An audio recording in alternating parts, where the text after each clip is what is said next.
Please welcome the incomparable Dr. Ben Carson.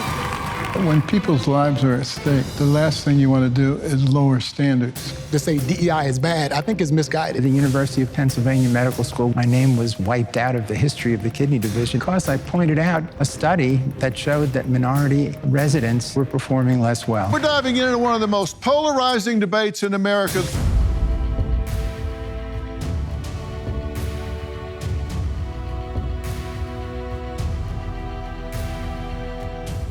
Well, tonight we're diving into one of the most polarizing debates in America, the role of diversity, equity, and inclusion, often called DEI. But we are focusing specifically on its impact in the field of medicine. Now, this affects us all, so you need to lean in because I want to hear from you all of you here, all of you at home. There is a push to ensure that our healthcare system is inclusive and equitable for everyone, regardless of race, gender, or background. And I could not agree more. Definitely an admirable goal, but not everyone agrees on how this should be done or if it should be done at all. Some argue that DEI is essential for addressing health disparities. Others believe that it's nothing but a quota system that is dangerous at best and could lead to unintended consequences, such as lower standards of excellence or division among healthcare professionals who may resent being forced to work with unqualified colleagues. Now, we're going to hear from both sides of the debate. Is it a prescription for progress or a flawed approach to a very real problem that deserves serious attention by serious problem solvers? My first guest is a renowned neurosurgeon, former Secretary of Housing and Urban Development, and a former presidential candidate. He's also the founder and chairman of the American Cornerstone Institute, Dr. Ben Carson.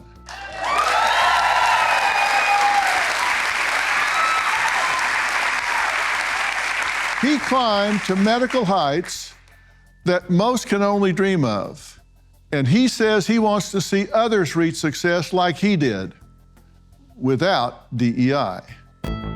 When I got to medical school and I started listening to the incredible things the neurosurgeons could do with the brain and the spinal cord, I rapidly started moving in that direction. I was discouraged by many people because at that time there had only been 8 black neurosurgeons in the world. But of course, the Lord does not disseminate talent based on race. And I took to it like a duck to water. DEI as being currently executed is not effective because instead of alleviating the reasons that we don't have more minorities in scientific fields, we simply lower the standards and admit people who aren't particularly ready for that field. You don't want to have a situation where everybody is wringing their hands and regretful of the fact that the surgeon was not prepared appropriately to do a complex case. DEI is dangerous because people's lives are at stake. There are plenty of people who go around saying DEI and the banning of DEI is a racist thing. And in some cases it might be, but the fact of the matter is, it's a lot easier to blame racism than it is to blame the fact that maybe you didn't study hard enough. Please make welcome the incomparable Dr. Ben Carson.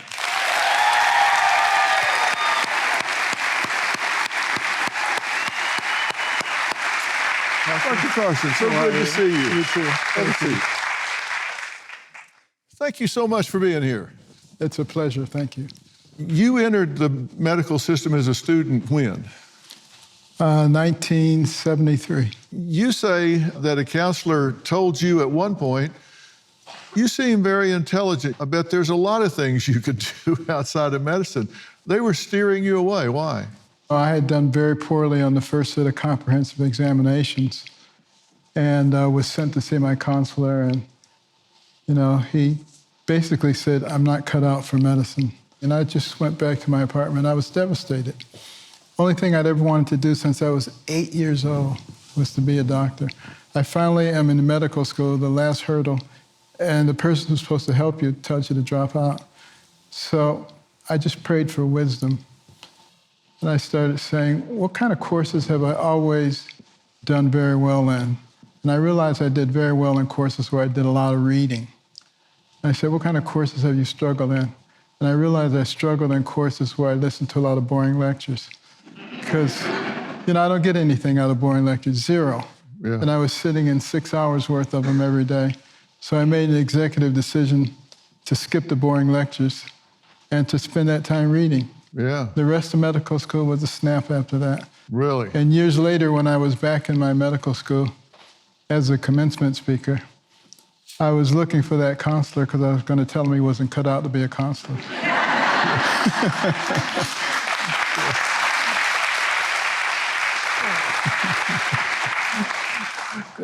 You believe there has been discrimination in higher education Sure. generally and the medical profession in particular, but that DEI is not the fix. Right. I sympathize with the proponents of DEI, and I understand what they're trying to do. They're trying to make the people who are doing the treating look more like the people who are being treated. And hopefully that will make them identify more with them. I'm not sure that's a legitimate goal, to be honest with you. I mean, different people have different kinds of diseases that are predisposed to different things because of the environment, because of genetics, because of a whole host of factors. People are people. And there's a whole host of things that impinge upon their health. We need to treat them as people. When I took somebody to the operating room and I peeled the scalp back and took off that bone flap and opened the dura, I'm operating on the thing that makes that person who they are. It's not their skin color or their hair texture or the shape of their nose, it's their brain. You hear that a lot, that patients respond better if they have a doctor like them, whether it's Hispanic or Black or whatever. But the empirical data doesn't support that at all. It doesn't support it in the slightest. And when I was a fresh attending neurosurgeon at Johns Hopkins, I was the chief of pediatric neurosurgery at a very prestigious hospital. And I would see some of the white patients who were obvious rednecks come in. And you could see the wheels churning. And say, this guy is young, and he's Black, and he's the chief of pediatric neurosurgery at Johns Hopkins. He must be really good. And then I would see some of the Black patients who would come in, and they said, this guy is Black, and he's 33, and he's the chief of pediatric. I'm not letting any affirmative action operate on me. Yeah. But, later on, when I became well known, everybody wanted me. They didn't want it white, they didn't want yellow, they didn't want brown, they wanted me. Yeah. Because I offered them something they wanted, which was excellence when it comes to their care. This is where we need to get to in America. I hear DEI people say this isn't a quota system, we're not lowering standards, we're not eroding care. And I think in many respects, that's true. What I'm concerned about is, are the graduation standards lowered? Are they in some way less prepared? And I've seen study after study where colleagues are frustrated that they're working with less qualified individuals that were given consideration to get into a program. And that can be because they were Black, it can be because they were a white legacy that got in because their family gave $1 million to the school. Whatever the compromise was, this is not an area where it should be made, it doesn't seem to me. No, clearly, when people's lives are at stake, the last thing you want to do is lower standards. You want to make sure that you know what is required. But, we're smart people. We know what works. We have a long history of what works and what doesn't work. And we should rely on that. And when it comes to preferential treatment, that should never be based on race. Coming up, we're going to add someone to the conversation. And this next guest says Dr. Carson's story inspired his medical journey. The two will meet face to face although they don't see eye to eye. Next. Feeling the pinch of medication shortages and rising prices? Well, you're not alone. When the pharmacy shelves are empty, it's a scary place to be. Benjamin Franklin said it best: by failing to prepare, you are preparing to fail. Your health is too important to leave to chance.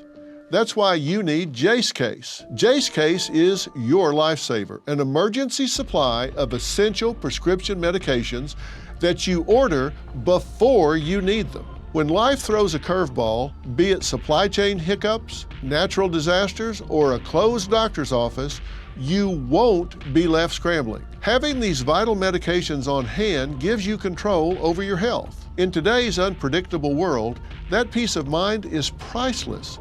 Take control. Be prepared with Jace Case. Just go to jace.com and enter promo PHIL at checkout. That's promo code PHIL at jase.com to have the right meds on hand the moment you need them. My next guest, Dr. Bonzo Reddick, is a professor and former Associate Dean of Diversity and Inclusion at Mercer University School of Medicine. He believes DEI initiatives are crucial for bringing together communities. I always had a love for STEM, so science, math, physics. I knew I was going to do something in the science field. I was in high school. My mother bought me the book Gifted Hands by Dr. Carson. And that was one of the things that really piqued my interest in not only medicine, but also in service. During college, I actually went to 2 different summer programs that were focused on recruiting and retaining racial and ethnic minority students. Those programs gave me exposure to what medical school was like, but also gave me the confidence that I could do it. One of the misconceptions about DEI is that it's letting unqualified people in over qualified people. That's not the case. No one ever had the lower standards for me. I scored in the 98th percentile on my family medicine board exam. So when I hear a lot of the backlash about DEI, I realize that people are either significantly misinformed or they're being intentionally misleading. My experience with DEI has been that it fosters unity. People fixate on things like GPA and MCAT scores. That's not the full measure of what makes somebody a good physician. You also want somebody who's compassionate. People conflate DEI with race. DEI is a general term about increasing diversity, equity, inclusion for all people. Whether you're from a rural background, our military veterans, people with disabilities, people who speak English as a second language, LGBTQ. Inclusion means that anyone that comes in is welcome. We should all support DEI initiatives. They make our organizations more efficient, they increase financial returns, and improve health outcomes for our communities.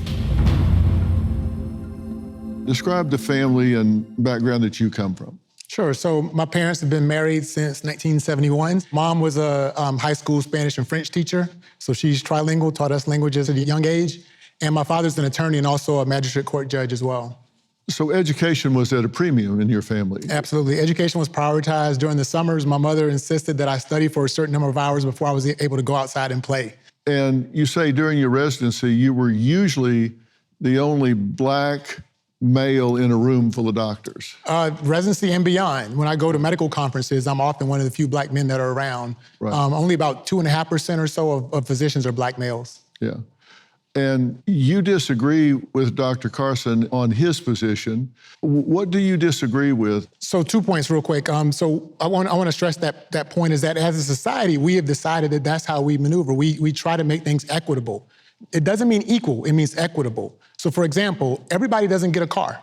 You might not be able to afford a car. You don't get one, but everybody gets access to public transportation so that everyone has the opportunity to go to work or go to their kids' activities.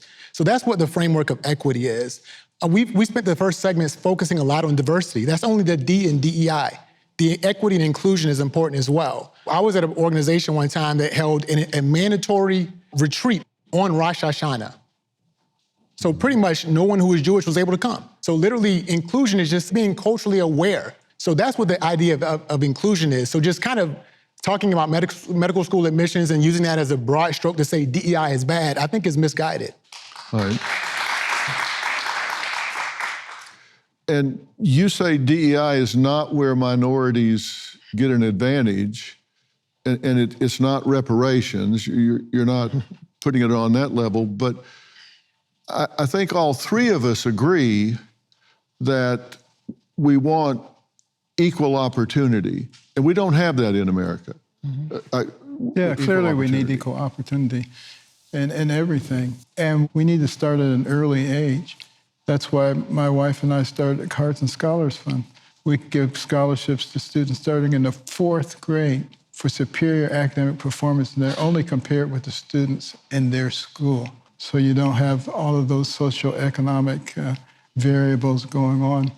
The other thing about DEI that I'm not particularly thrilled about is spending so much precious time teaching medical students about things like transgenderism. And, if a guy comes in and he thinks he's pregnant, and, instead of sending him to the psychiatrist, altering all kinds of, these kinds of things don't make sense. We need to do things that are logical, that make sense. That doesn't mean that we should discriminate against any particular people, but we don't take what is abnormal and try to make it normal and try to conform everything else to it.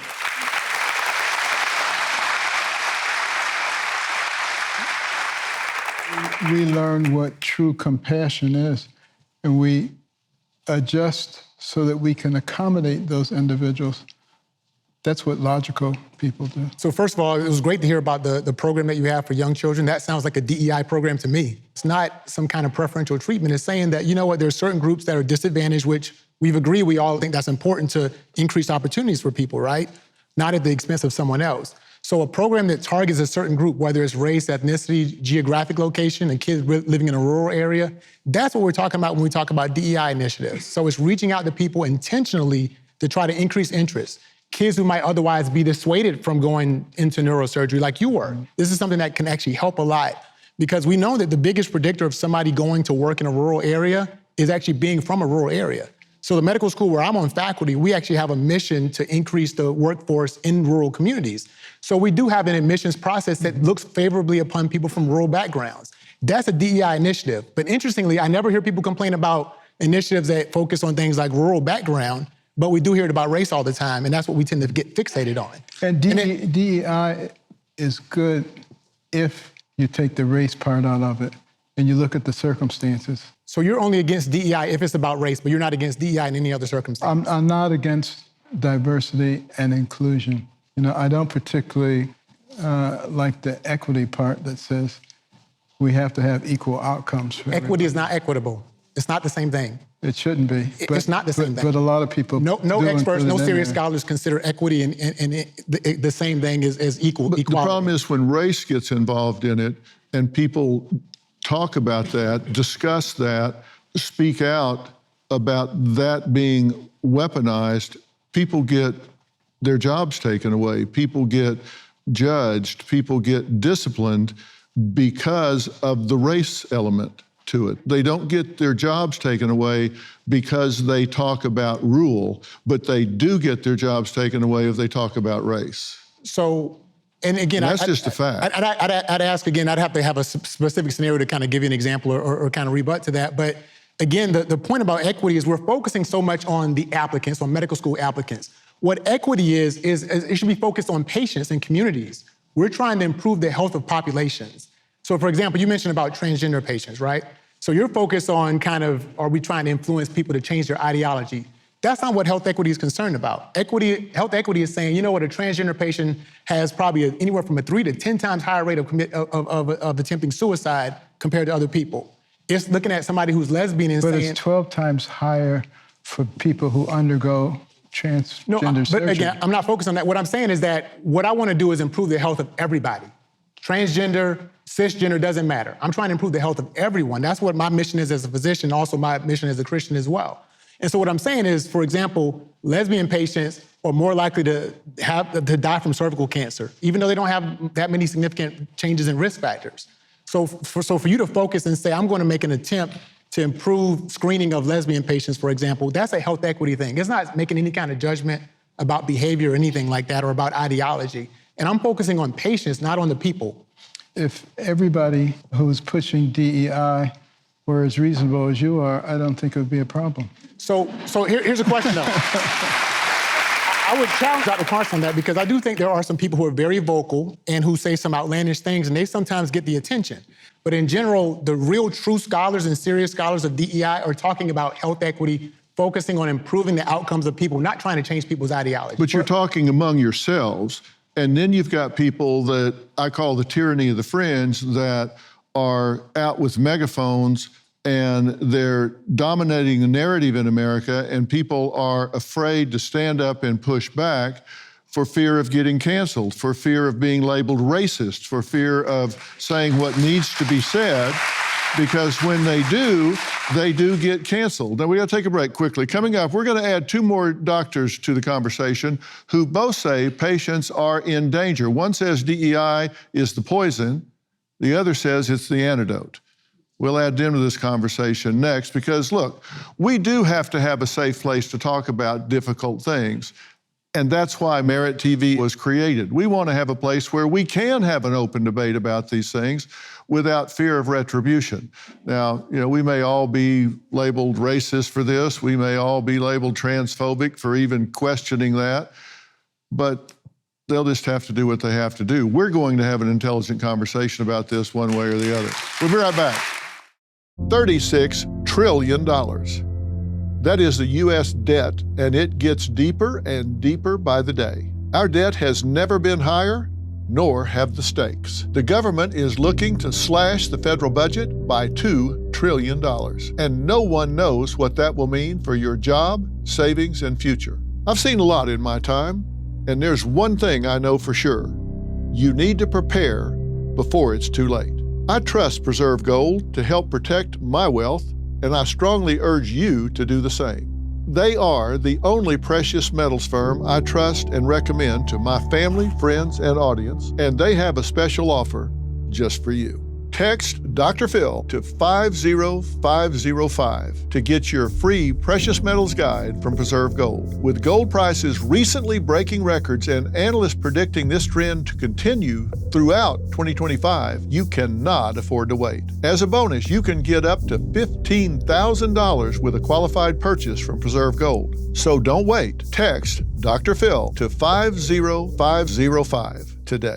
My next guests are both doctors who see the medical field very differently.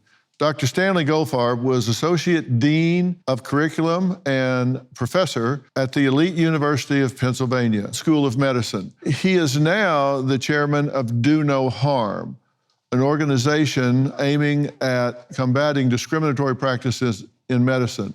Dr. Chris Purnell is the director of the NAACP's Center for Health Equity. She says privilege and politics have always been a part of healthcare disparity. I became a public health and preventive medicine physician because I loved things like policy, politics, community, history.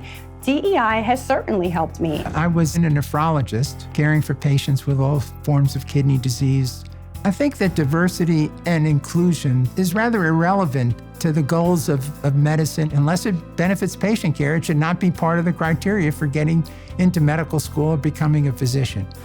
Understanding a history of racism or sexism in this nation has never been a detriment to anyone receiving good, high-quality, safe care.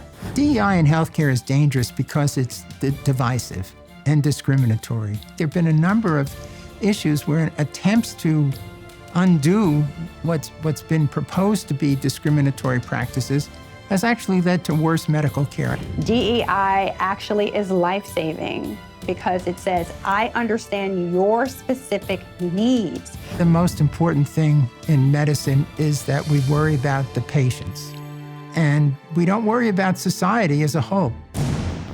I think critical race theory demands that individuals be categorized as oppressor or oppressed. And I think DEI is the implementation of that. For example, the Jews turned out to be oppressors in the current era, and that's why we've had such an uprising of anti-Semitism in this country. And anyone who's been an oppressor, mostly white males, can really do no right. Words like critical race theory, woke, and DEI have been made into slurs. And frankly, is anti-Blackness, is anti-humanity. If we really had a vested interest in everybody achieving their highest level of health, we would have an all hands and an all hearts on deck mentality. And that's what health equity requires. Thank you for being here. Happy to be here. Thank you for being here. Pleasure. I was interested in what you just said, that you take offense to people having a negative reaction to it. Do you acknowledge the fact that it has been weaponized in many situations and that faculty members, administrators have been, in some cases, severely disciplined, criticized, and canceled for even asking questions about it, challenging it, wanting to have a dialogue about it? Let me tell you a little bit about my story. During medical school, right, my childhood hero said to me as a young Black woman who wanted to become a neurosurgeon, what man is going to want to marry you if you become a neurosurgeon, right? So immediately I'm faced with this sexism and genderism, and I don't necessarily feel that a person who looks like me or has the experiences like me is of value in that organization. Sure, I'm going to study hard. Sure, I'm going to work hard, but I don't feel as of value. And that has followed me throughout my career, despite the fact scoring well, performing well in academic environments, despite the fact taking on very senior roles. Look, during the pandemic, I was one of the senior healthcare administrators at a safety net hospital in Newark, New Jersey. We got slammed by that pandemic, right? But as Thank you for doing that, by the way. It was my honor.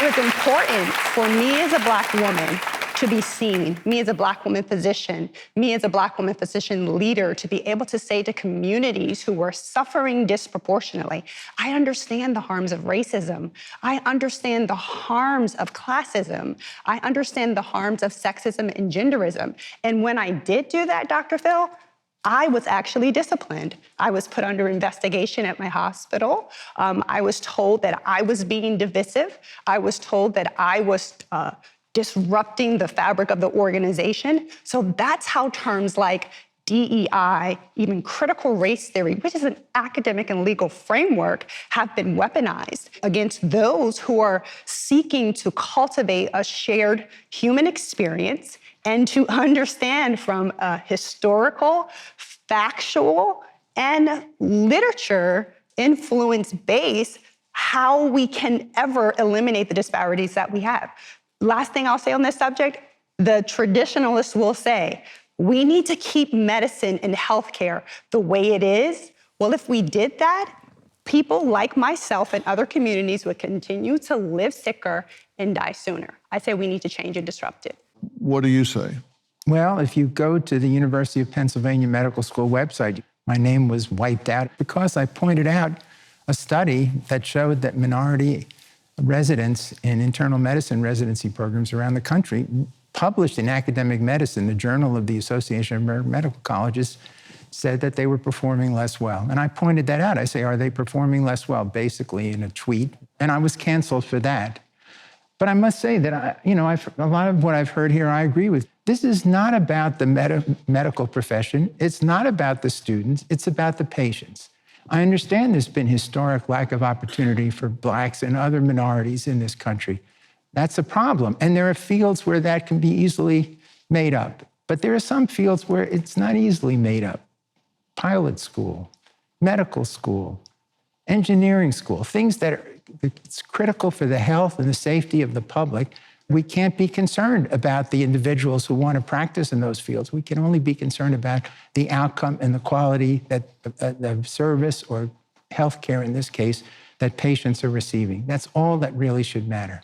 When I was 6 years old, I remember going to Chattanooga, Tennessee, and seeing whites only and coloreds only signs and having people explain to me why you needed to pay attention to that. In the same lifetime, we now have Black admirals and generals and CEOs of Fortune 500 companies and heads of foundations and university presidents. We've had a Black president. To say that we haven't made tremendous progress is crazy. Are we nirvana yet? No. Do we still have a ways to go? Absolutely. But we've made tremendous progress. And we've made that progress because of some of the values and principles that we hold as a nation. And we should look at that. The question is, what's the fix? The question is what to fix. It's not necessarily that one thing. It's health equity. We have to take a break. Coming up, why Dr. Goldfarb says he doesn't believe there are minority applicants to medical school who are qualified and being rejected. We'll talk about that when we come back. In medicine, less than 0.4% of physicians are American Indian, less than 6% are Black, and less than 7% are Hispanic.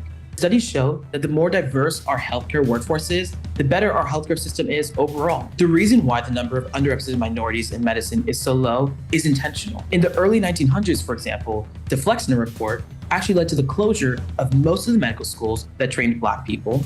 It wasn't until the Civil Rights Movement in the 1960s and the Civil Rights Act that actually corrected this and allowed for Black individuals to be able to apply into medical school. Understanding the disparities helps us understand why diversity, equity, and inclusion initiatives are necessary.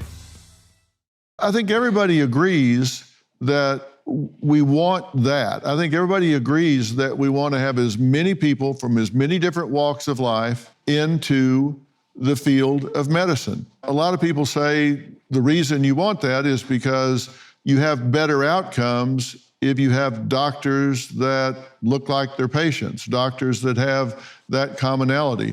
There's no empirical evidence for that. It's inconclusive, but it trends towards no, that doesn't improve outcomes. You're shaking your head. There's an empirical evidence. study of more than 3,000 people that actually show, hundreds of hospitals that actually show decreased mortality in Black patients when there's an increase of underrepresented minorities in that population.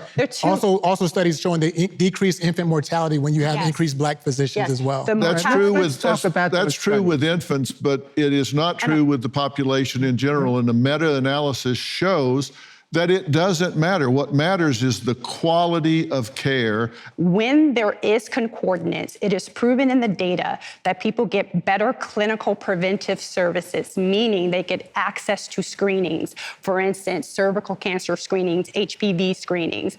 Also, people share more accurate histories because they believe that the person across the table for them has empathy. Does empathy only matter because of race or language spoken? No, but it does matter because of shared human experience. Okay. So Dr. Phil is right. Thank you. Dr. Chris is right too. Our organization, Do No Harm, has researchers that have looked at this very carefully. There are many, many studies of this issue. There are 5 systematic reviews of this issue. They ask the question, is there better communication?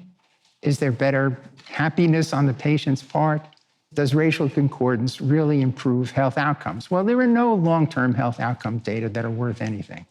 And in terms of these 5 systematic reviews, 4 of them showed there was just no difference. You can certainly pick out a case here or there, and you can pick out an example where there's been bad communication.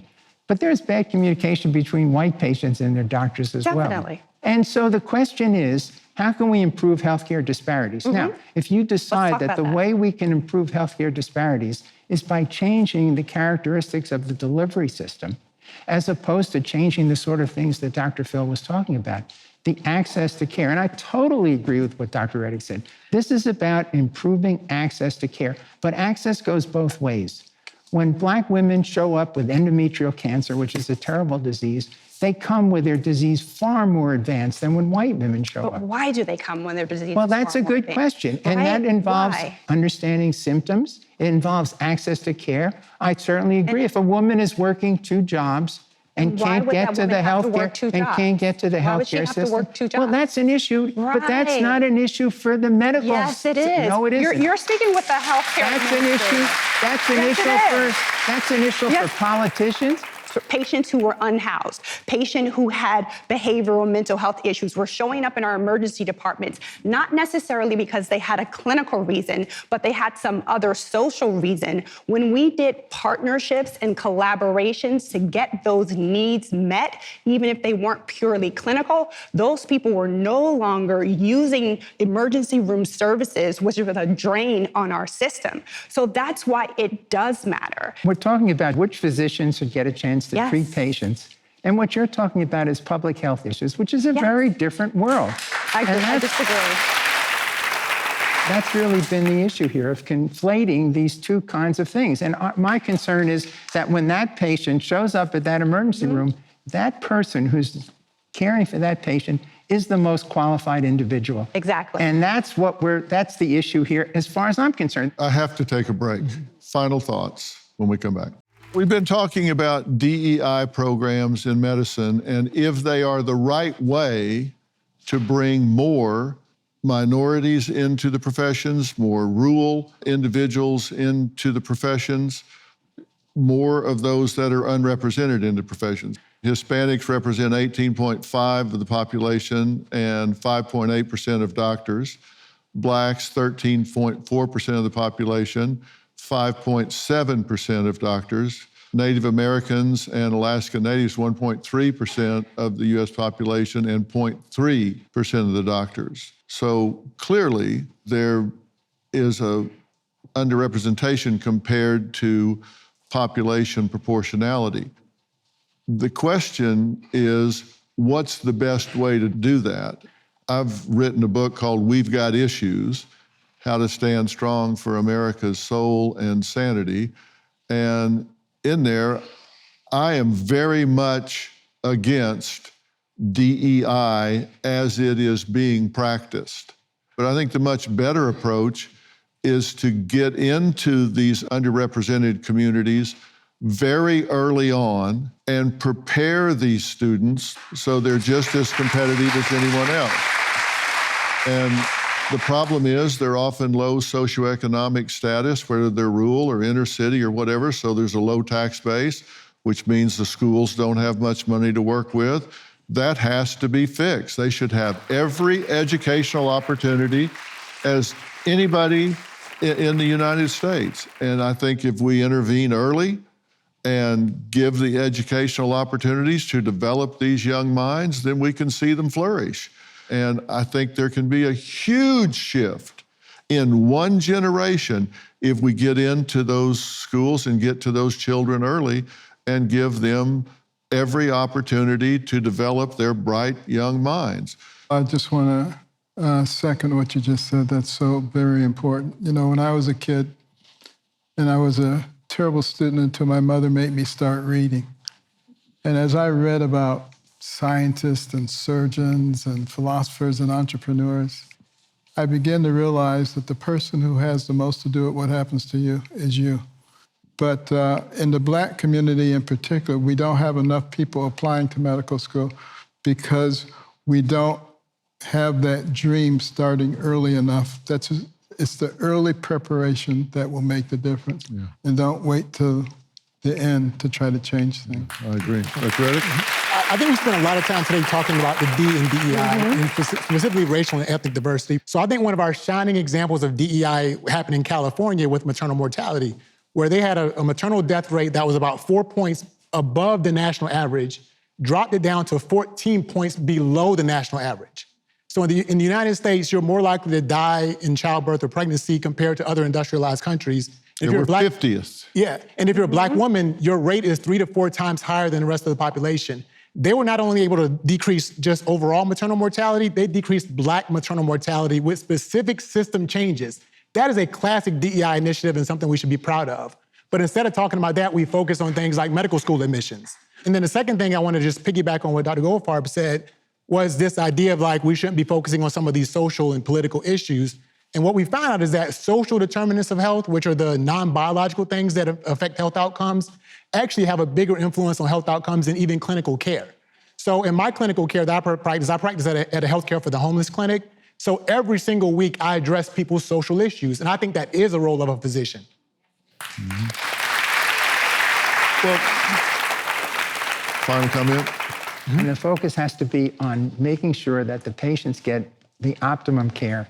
And if you start compromising on the academic potential of the individual that you're letting into medical school, you're going to lead to the kind of data that we see, which are many, many minority residents and trainees are just not performing as well as we had expected that they would. And I think in part it's because we've compromised the quality of the individuals that we're taking in. There are plenty of incredibly brilliant Black students who could be terrific physicians They should be the ones that have the same academic potential and the same academic achievements as anybody else. And then the basis should be on their ethical statements and their empathy and their kindness. These are all critically important parts of a physician after we've identified the ones that have the greatest academic achievements. Yeah.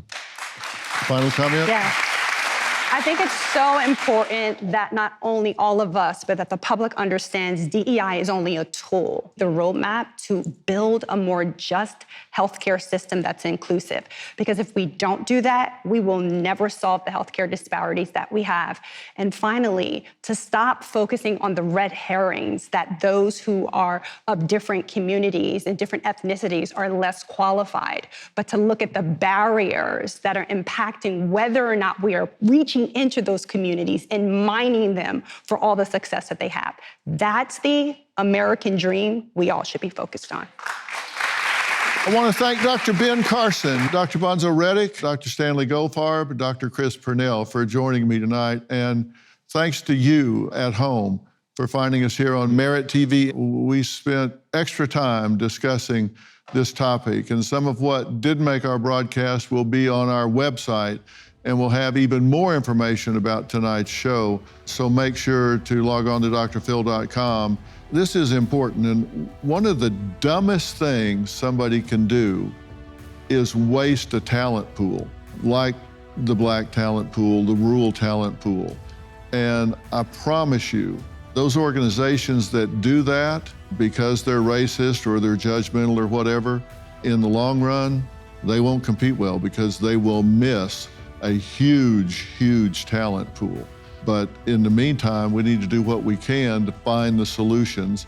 I told you what I think my solution is. I think we can make a huge difference in one generation.